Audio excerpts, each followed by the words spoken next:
And I understand that you were previously you were in bands, and then you discovered the beautiful life of digital audio workstations. Yes. Um, Yes. the name, the name Orphan Prodigy. Yeah.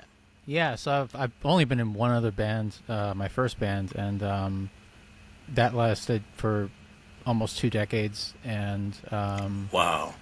the first name of that band was the Rejects, and I had, for me that was a really powerful name because I grew up adopted. I had gay parents, so I was, off the bat I was very different from my peers, and so fast forward to 2025, with Orphan Prodigy, I wanted to kind of have a name that sort of kept that aspect of feeling like a reject.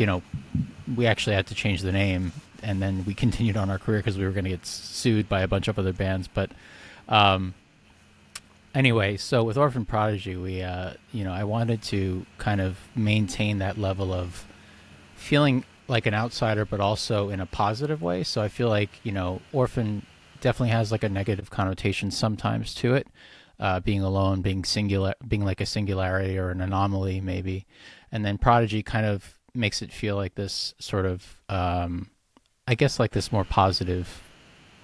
Kind of spins it in a positive light. Well, I think the main difference is that in Orphan Prodigy versus being in a band, I think in Orphan Prodigy, it's not a democracy. Like the songs are, you know, all mine. I'm doing all of the writing, all of the recording, all of the engineering, and my wife, who's also in the band now, she helps me kind of like when we start to do like the videos and stuff. She's like there for the editing process and stuff.